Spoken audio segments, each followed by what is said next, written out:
हाँ, तो अब हम लोग ये देखते हैं कि अगर हमने आउट ऑफ स्टेट से परचेज किया है या आउट ऑफ स्टेट में सेल किया है तो उसमें हम लोग जीएसटी का कैसे यूज करते हैं, क्योंकि जब हम लोग आउट ऑफ स्टेट परचेज से सेल करते हैं तो आई जीएसटी का यूज होने लगता है। तो आई जीएसटी का एंट्री कैसे पास करेंगे और हम लोग कैसे देखेंगे कि हमारा टैक्स जमा करना है नहीं करना है। जैसे कि अभी आपने पहले क्वेश्चन में देखा था, अभी दूसरे क्वेश्चन में होंगे, हम लोग इसको सोल्व करने जा रहे हैं। इसमें आई जीएसटी अभी आ चुका है। जैसे पहला था मिस्टर एक्स ने 1.5 लाख रुपए का परचेज किया है आउटसाइड द स्टेट, यानी स्टेट से बाहर से परचेज किया है। जब स्टेट से बाहर परचेज करते हैं तो एंट्री तो बिल्कुल सेम ही होती है, परचेज तो डेबिट ही करते हैं, लेकिन अब वहां पे हम लोग ने यूज किया था सीजीएसटी एचजीएसटी, यहाँ पे यूज करेंगे हम लोग I GST at the rate. यहाँ पे हम 18% लेके चल रहे हैं, 18%। अब वहां पे सी और एस को 50-50% कर दिया था, 9%, यहाँ पे ये हो गया डायरेक्ट 18%। अब ये अमाउंट थी 1.5 लाख रुपए की, ठीक है। उसके बाद इसका 18% टैक्स आ रहा है 27 रुपए, ठीक है।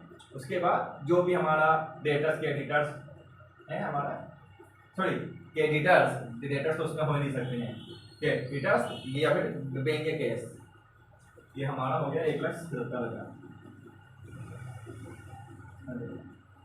उसके बाद अगली एंट्री है ही सोल्ड 1,50,000 लोकली, उन्होंने माल बेचा है लोकल। जब लोकल बेचा है तो फिर डेटर्स हमारा हो जाएगा डेबिट, सेल हो जाएगा क्रेडिट। अब लोकल बेचा है तो हमारा लगेगा सीजीएसटी एट द रेट 9% और एसजीएसटी एट द रेट 9%, दोनों क्रेडिट। कितने का बेचा है हमारे, ये बचा है 1 लाख रुपए का, सॉरी 1.5 लाख रुपए का बेचा है, तो ये हमारा 1.5 लाख। और ये हमारा टैक्स आएगा हमारा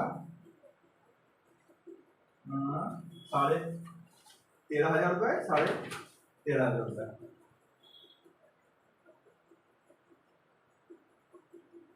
ठीक है, ये भी हमारा आ गया 1,77,000, बिल्कुल सेम ही चीज है, ठीक है। अब ये स्टेट के अंदर है, वो स्टेट से बाहर से था, ठीक है। उसके बाद हमारे जो अगली एंट्री है कि 1 लाख रुपए का माल बेचा गया है, सेल किया गया है आउट ऑफ स्टेट, यानी कि बाहर बेचा गया है। अब देखिए ये स्टेट के अंदर था और स्टेट के बाहर था, इसमें भी सेम क्रेडिटर्स, अगर पेमेंट आ गई है तो कैसे बैंक भी कैसे आप, हाँ। उसके बाद सेल एडेड होगी और यहाँ पे लगेगा आईजीएसटी एट द 18%, क्योंकि यहाँ पे सिर्फ सिंगल है तो ये पूरा 18% हो जाएगा हमारा।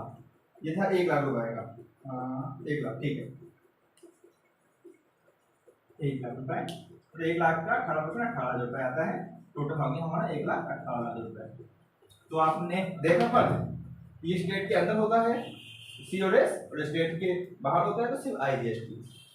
इसके बाद एक अगली एंट्री है टेलीफोन का बिल का पेमेंट किया है। अब हम लोग देखते हैं टेलीफोन, ये है यहाँ पे फोर्थ एंट्री, एक्सपेंसेस है हमारा टेलीफोन एक्सपेंसेस, डेबिट कर लेंगे और कैश या बैंक जैसे भी पेमेंट किया गया है ये हमारा क्रेडिट हो जाएगा। कितना पेमेंट किया गया है 5,000 रुपए का। तो और इसके साथ ही साथ हाँ हमारा आता है सीजीएसटी एचजीएसटी, इसमें हमारा ए भी लगेगा, सीजीएसटी एट द रेट 9% और एसजीएसटी एट द रेट 9%, यानी कि ये हमारा आ जाएगा 450 और 450 पेमेंट कर दिया हमने, तो ये हमारा आ गया 5,900 रुपए क्रेडिट, ये हमारा डेबिट है, ठीक। इसके बाद आते हैं हमने एसी पर परचेस घड़ी है 12,000 रुपए की, तो अब यहाँ पे ये देखते हैं इसको, एसी हमारा आ रहा है डेबिट हो गया क्रेडिट कंडीशन, और उसके साथ ही साथ हमारा जीएसटी भी एप्लीकेबल है, तो जीएसटी हमारा जाएगा, तो यहाँ पे हम लोग सीजीएसटी इसको भी लिख लेते हैं 9% और एसजीएसटी, हालांकि इलेक्टिव पे 12% है, लेकिन यहाँ पे हम सिर्फ 18% से एग्जाम्पल लेके चल रहे हैं। तो अब ये था 12,000 रुपए का, 12,000 रुपए का 9% आता है 1080 रुपये। ठीक है, इसका भी हमने पेमेंट कर दिया है।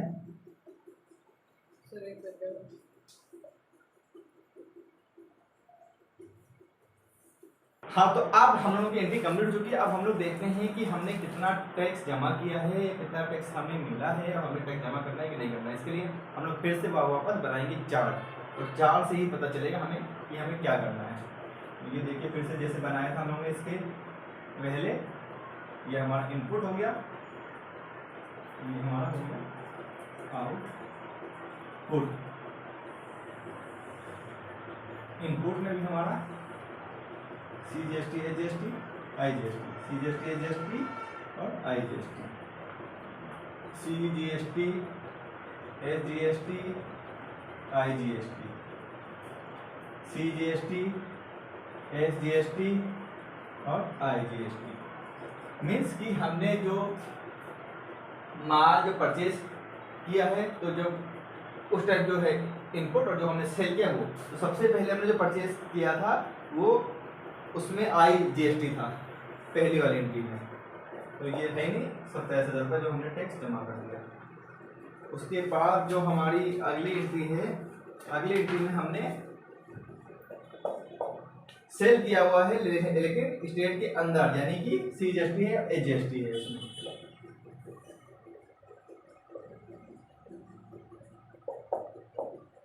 उसके बाद तीसरी एंट्री है हमारी जो हमने सेल किया लेकिन आउट ऑफ स्टेट आउटपुट है, तो यहाँ पे हमारा आएगा IGST, 1 लाख का था, 1,18,000 का था। उसके बाद चौथी एंट्री में हमारा आ रहा है इनपुट 450 CGST और AGST। उसके बाद एक लास्ट एंट्री है फिफ्थ, जहाँ पे हमने जो AC लिया था उस पर आ रहा है 1080 C और SGST, यानी कि ये हमारा टैक्स हो गया जमा, और ये हमने जब सेल किया तो हमारे पास आ गया है। तो हम इसका टोटल कर लेते हैं क्या आ रहा है।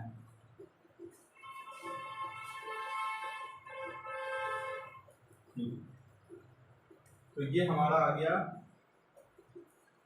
1530 CGST, AGST और ये 27,000 रुपये, यानी कि ये टैक्स हमारा जमा है। और हमने लिया कितना है, 13,500 रुपये है, AGST भी 13,500 रुपये है और IGST भी 18,000। ठीक है, तो जैसा कि हमने बताया था आपको कि C से C को माइनस कर दिया, S को S से माइनस कर दिया। अब अगर हम 13,500 को 1530 से माइनस करते हैं तो हमें एक कैलकुलेशन करना पड़ेगा।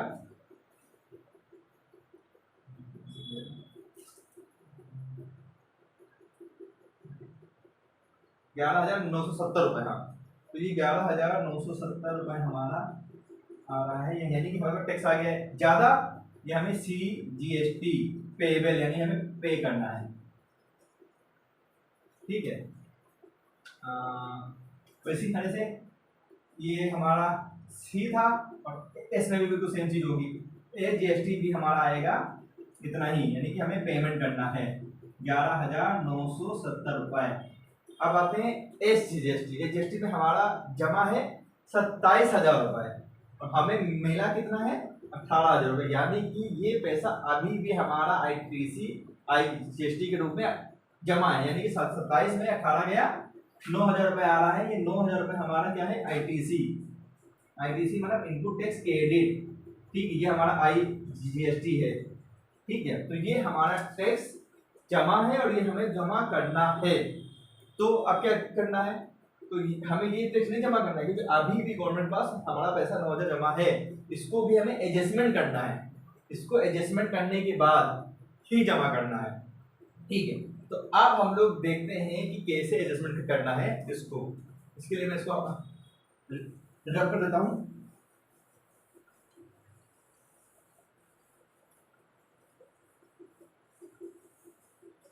देखिए, अब यहाँ पे हमें ये पैसा जमा करना है जीएसटी डिपार्टमेंट को और ये पैसा हमारे पास है।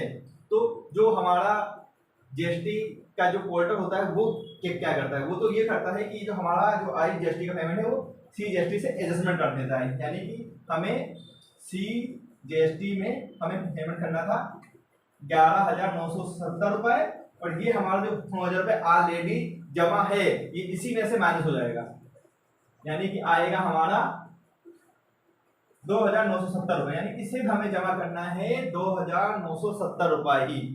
ठीक है, और जीएसटी में पूरा पूरा हमें पैसा जमा करना है, जीएसटी 11,970 रुपए, यानी कि हमें ये जमा करना है और हमें ये जमा करना है। बाकी ये बाकी 9,000 रुपए का एडजस्टमेंट यहाँ पे हो गया, इसमें माइनस हो गया, तो हमें से इतना ही जमा करना है क्योंकि वो ऑलरेडी जमा था। एक्चुअली प्रैक्टिकली हमें इतना ही जमा करना है। ये इस तरह का हमें जीएसटी पोर्टल में आएगा। क्या हम लोग ऐसे भी जमा कर सकते हैं। दूसरा क्या है, दूसरा हम लोग ये भी कर सकते हैं कि सीजीएसटी 11,970 रुपए था हमारा, अभी जो 9,000 रुपए था ये हम 50% सीजीएसटी में करते हैं डिवाइड, यानी कि 4,500 रुपए एसजीएसटी, इसमें भी 11,970 रुपए था, इसमें भी हम लोग बाकी के 4,500 रुपए डाल देते हैं, यानी कि जो हमारा 9,000 रुपए था उसको हमने 50% इसमें एडजस्ट कर दिया। तो अब हम लोग क्या करेंगे, सीजीएसटी आ गया ये, इसमें से हमने इसको माइनस किया, इसमें से इसको माइनस कर रहे हैं, तो माइनस करने के बाद हमारा आ रहा है 7,470 रुपए। ये हमारा आ गया पेमेंट, यानी कि अगर देखा जाए तो अगर हम इसका टोटल करते हैं और ये दो टोटल इक्वली आएगा, तो अब हम लोग इसको भी कर सकते थे, ये ऑटोमेटिक पोर्टल में शो करेगा और हम लोग इसको भी कर सकते हैं। लेकिन जब हम लोग ऐसा करते हैं, अब इस यहाँ पे तो चलो ठीक था क्योंकि यहाँ पे तो हमें टैक्स पूरा पे करना था, लेकिन अगर हमें पूरा टैक्स पे ना करना होता तो अगर हम लोग यहाँ पे करते तो हमारे पास अगर एस जीएसटी का पैसे हमारे पास ज्यादा होता, अगर ये जैसे यहाँ पे हमें पेबल करना है लेकिन वहां पे पेबल ना करना होता और ज्यादा होता तो वो एडजस्टमेंट ना होता, क्योंकि वो पैसा आई जीएसटी का पैसा एस जीएसटी में एडजस्टमेंट हो जाता। तो ये जो है कहानी, ये हम किसी दिन आपको फिर से प्रैक्टिकली जब हम वीडियो में बता देंगे कि इसको हमने इस तरह से क्यों कहा एडजस्टमेंट करने के लिए, क्योंकि हमें आईटीसी पूरी मिल सके। अब यहाँ पे हमें पूरा पेबल करना था तो चाहे उसको करें चाहे उसको करें, लेकिन अगर हमें आईटीसी में भी हमारे पास बैलेंस होता तो हमें पूरा पेमेंट ना करना होता, तो उस टाइम ऐसा हम लोग करते। ओके, तो इस तरह से हम लोग ने ये देखा कि ये हम लोगों को पेमेंट करना है, तो हम लोग इसको पेमेंट कर देंगे बैंक के थ्रू, जबकि सिर्फ और सिर्फ जीएसटी में नेट बैंकिंग से पेमेंट होता है, नेट बैंकिंग के थ्रू पेमेंट कर देंगे, तो इसको हम लोग इस एंट्री को हम लोग डेबिट कर देंगे और बैंक से पेमेंट कर देंगे, जो भी हमारा बैंक यूज करते हैं। बस इस तरह से हमारी ये एंट्री कंप्लीट होती है। तो हम लोग ने इस वीडियो में देखा कि कैसे हम लोग एडजस्टमेंट करते हैं। अगर आपको वीडियो अच्छी लगी हो तो आप लाइक करिए, शेयर करिए, सब्सक्राइब करिए। Thank you.